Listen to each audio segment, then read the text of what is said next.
Hiru hamarkadatik gora ditu Gipuzkoako Foru Aldundiaren harrera familien programak eta lurraldean finkatuta dagoen babes figura bilatu da.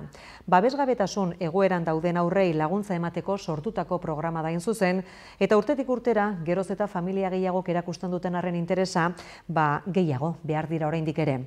Gurekin dugu Jose Mari Lezana, Gipuzkoako Foru Aldundiko familia harrera eta adopzioko atalburua. Arratsaldeon, Jose Mari. Arratsaldeon, Goiatz. Tira, familien sarea gero eta handiagoa da, gaur egun Gipuzkoan 354 haur eta nerabe bizi dira harrera familietan, baina ez da nahikoa gaur egungo beharrak asetzeko. 60 haur daude okerrezpanago gaur egun babesa izateko zain, beti dago beharra. Bai, hala da. Gu beti ari gara eskatzen familia gehiago hurbiltzea guregana, ze, hau egunero iristen zaigu Aldundira, ume baten beharra, bere familiarekin bizi izan duena, eta behar dugu aukera bat bilatu, eta famili bat bilatu eskero asko zobe. Datuak, antzerakoak dira urtetik urtera? Antzekoa, pizka gora doa, pizkanaka, beharra. Beharra. Bai, eta gero familien kopurua azkenengo urtetan mantendu egin da. Orduan, guk ikusten duguna da, nik uste dut gizartea adi dago, umeen egoera pizka bat babesteko, eta egoera txar bat ikusten denean, edo ume bat larritasunean dagoenean, normalean horretaz jabetzen gara, eta guregana iristen da informazio hori, eta Aldundiari dagokio egoera larria denean irtenbide bat bilatzea. Aldenean, familiarekin batera saiatzen gara egoera hori konpontzen, baina ezin denean bilatu behar da aukera bat, eta familiatik atera behar denean orduan bilatu behar da aukera hori, eta hor dago harrera familia. Esan dugu, 354 adingabe daudela gaur egun Gipuzkoan harrera familietan, horietatik 23 daude Debagoienean, ondo erantzuten duen eskualdea da? Bai, egia esan, asko zobi izango zen, familia gehiago agertuko balira, ez? Baina bai, hor badago kantera bat, eta normalean oso garrantzitsua da informazioa oso ematea. Familia hauek ez dute bakarrik ume bat haien ardurapean, baizik eta haiek ere gure mesajeroak dira, ez? Honi buruz hitz egiteko. Eta zer hobeto beraien esperientziak ezagutzea baino, ez da? Zer den jakiteko. Hala da, bai. Gu beti saiatzen gara familiak, haiek berak, haien esperientzia hitz egitea, ze guk profesionalok hitz egin dezakegu, baina ez da berdin. Hori da, ez da. Aurrei dagokienez, Jose Mari, min emozional batekin datozten aurrak dira, zer nolako egoerak bizi izatetik datoz? Beti atzean dago babesgabezi egoera bat. Izan daiteke utzikeria, tratu txarrak, kasu larrienetan abusu sexualak, baina batez ere dira utzikeri egoerak oso larriak.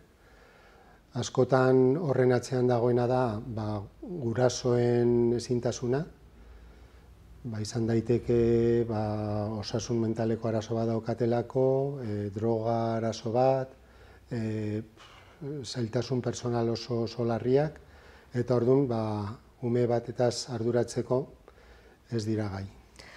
Eta hori horrela izanik noski, suposatzen dut ume horiek beharko dutena, bilatzen dutena, izango dela segurtasuna, egonkortasuna, berotasuna. Hori da, bai, horrela da, eta horretarako dira oso garrantzitsuak familiak, ez? Beste aukera bat da, egoitzarrera bat egitea, egoitzak baditugu baita ere Gipuzkoan zehar, eta hemen eskualde honetan baita ere, baina batez ere ume txikiekin berotasun hori lortzea eta maitasun hori ematea asko zobe lortzen da familia baten barruan egoitza batean baino. Hori da lehen aukera. Hori da, bai. Horiek ezinbestean eman beharrekoak, baina hori ez gaindi ze beste behar dituzte harrera familiek? Gu harrera famili bat, harrera bat egiten duenean, beti dago bere inguruan talde profesional bat, haiei laguntzeko eta umearen ardura lagunduta izateko, ez? baita ere, diru laguntza bat ere ematen zaie, eta umearen beharrei erantzun ahal izateko, badaude hainbat aukera aldundiak horren jabe dena. Zenbat denboran luzatu daiteke familia batek interesa erakusten duenetik, familia harrera bat izatera igarotzen den arte? Hor prozesu bat dago, beti dago, famili bat, harrera bat egiten duen arte, beti dago hasieran interesa, eta igual gaur egun orain egiten ari garena da, honi buruz hitz egitea, eta igual famili bati pizten zaio interes hori, gero interesa hori sortzen denean, aukera dauka informazio saio batera joateko, gu hilero egiten dugu olako saio bat, hor pizka bat informazio zabalagoa eta sakonagoa ematen dugu, eta interesa dagoenean, orduan hasten da prestakuntza prozesu bat, eta prestakuntza horretan egiten da baita ere aukeraketa, ikusten da familia hori egokia izan daiteken harrera bat egiteko, eta segun eta ze ume edo ze harrera mota, eta prozesu bat dago, igual personarentzat luzea irudituko zaio, baina umearen babesaren ikuspuntutik beharrezkoa da prozesu hori. Aipatu duzu formakuntza eta badira baita ere elkarrizketa, azterketa psikoteknikoa. Hori da, bai. Hor egiten da balorazio bat, familia osoari, familiaz hitz egiten dugunean izan daiteke pertsona bakarra, bikotea edo zein bikote mota, seme-alabekin, seme-alabarik gabe. Orduan, segun eta ze pertsona daude familia horretan, balorazioa orokorra da.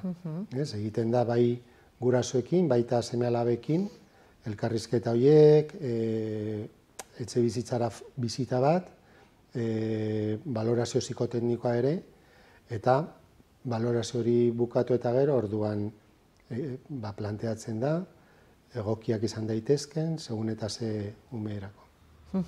Eta behin momentua heltzen denetik aurrera, lehen aipatu duzun moduan, laguntza ekonomikoa ere ematen zaie, ez da? Familia horiei haur eta gazteen beharrei erantzuten laguntzeko. Bai. Familiaren aldetik ez dute haiek dirua jarri behar, baizik eta aldundia jartzen du umearen beharrak asetzeko. Eta behin guztia martxan dagoenean, nolabaiteko ikuskaritza edo aholkularitza zerbitzurik ere izaten da? Hori da, badago lantalde bat jarraipena ematen duena, eta segun eta ze beharra daude baita ere, eman daiteke laguntza psikologikoa, umeak atzerapena baldin badauka ikasketetan laguntza ematen zaio baita ere alde horretan. Bai, hor saiatzen gara adi egoten behar horiei, bai umearenak, baita familiarenak ere, jarraipen horretan haiek lagunduta sentitzeko eta izateko. Familia biologikoarekin, kasu guztietan mantentzen da harremana?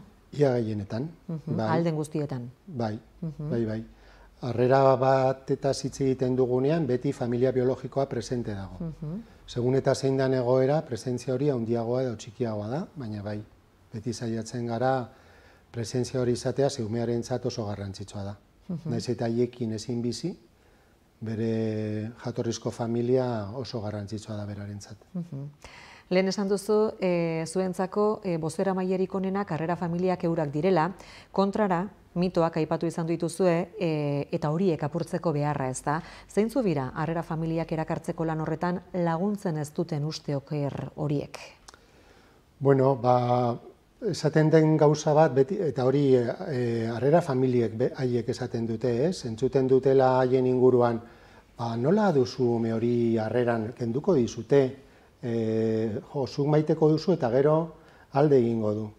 Hori da mito bat, edo beldurra izan daiteke, eta harrera familiek esaten dute, gure seme alabek bezala, beti egan egin behar dute, laizter edo berandu, hala izan behar du. Eta orduan, hor garrantzitsuena da lotune bat sortzea, binkulo bat. Eta hori lortu ezkero, naiz eta haiek egan egin, hori mantendu egingo da. Hori izan daiteke bat. Beste bat, bueno, badago irudi bat ematen duela ume hauen egoera dela, haiek delinkuenteak direla, haiek zerbait egin dutela, ez? Eta, klaro, justo kontrakoa da. Ez da haiek zerbait egin dutela, baizik eta haiei zerbait egin dietela. Eta horregatik daude Aldundiaren babespean. Orduan arriskutsuak izan daitezkela, edo olako mitoak ere badaude, ez? Eta gero familia biologikoetaz hitz egiten dugunean baita ere, hor badago baita ere irudi bat, arriskutsuak izan daitezkela haiek ere, eta kasu gehienetan ez da horrela. Osea, familia hauek ezin dute haien umeetaz arduratu, baina maite dute eta haientzako nahi dute onena, ez? Eta kasu gehienetan lortzen dugu harreman positibo bat, familia biologika eta harrera familiaren artean. Zalantzarik gabe harrera egiten duten familia horiek asko ematen dute, baina jaso ere egingo dute. Hori esaten dute. Bai, justo hori esaten dute.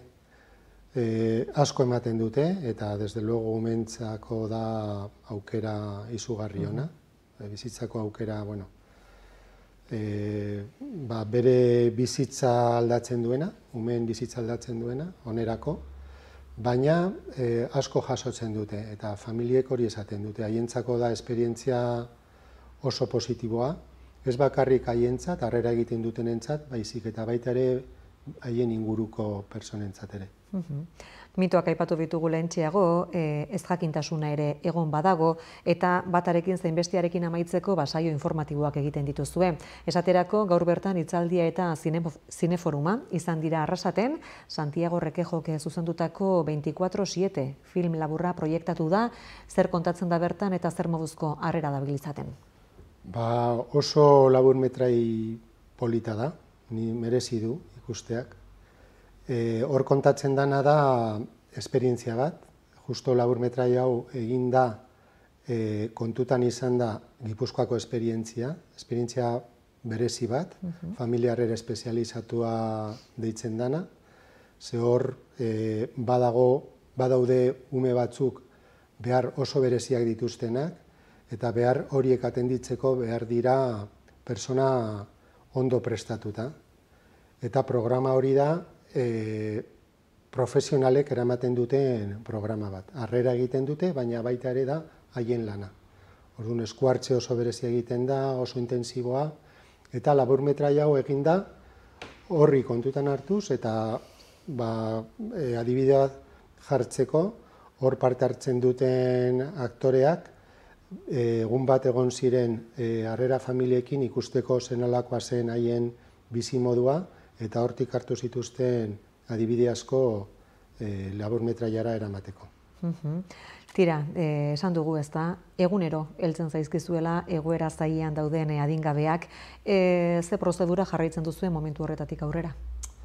Bueno, ume bat babes beharra behar duenean, egiten dena da bere egoera baloratu, ze beharrak duen, eta segun eta ze beharrak duen, familiak baldin baditugu, gu saiatzen gara hor parekatze egoki bat egiten. Famili guztiek ezin dute edozein umea hartu, eta umeek ere ezin dute edozein familiara joan. Orduan hor egiten da balorazio bat ikusteko ze parekatze egokia egin daiteken, eta hor egokitze prozesu bat egiten da, pizkanaka familiak ezagutzen du umea, umeak ezagutzen du familia, eta gauzak ondo baldin badijoaz, orduan sortzen da harrera eta... Eta adina kontuan hartuta, egoeraren larritasunaren arabera, nola zehazten dituzuen lehentasunak, kasurik presazkoenak? Bueno, beharrak beti dira gure baliabidea baino handiagoak. Orduan gu saiatzen gara, dauzkagun baliabideekin kontuan hartuz, egokiena izan daitekena ematen. Askotan zaila da hori lortzea, horregatik guari gara esaten baditugula 300 ume famili baten zai. Haientzako onena izango zan hasieratik familia batean bizi ahal izatea, baina hori orain arte ez dugu lortu, eta hor dauzkagu itxoiten. Eta bien bitartean daude, non? Gehienak daude egoitzetan, egoitzarreretan, batzuk daude larrialdiko famili batean. Ze hor badago baita ere programatxo bat, larrialdi bat sortzen denean baditugu famili batzuk prest daudela bitarteko epealdi horretarako. Hori da, umeak atenditzeko, baina denboraldi baterako. Eta bilatu behar dugu famili bat, prozesu egonkorrago bat egiteko ume horrekin. Tira, hortxe irakur dezakete gure ikusentzuleek interesa izan ez gero nora jo, informazio gehiagorako. Jose Mari Lezana, eskertzen dizugu bisita. Mila esker zuei. Ondo segi hurrengora arte.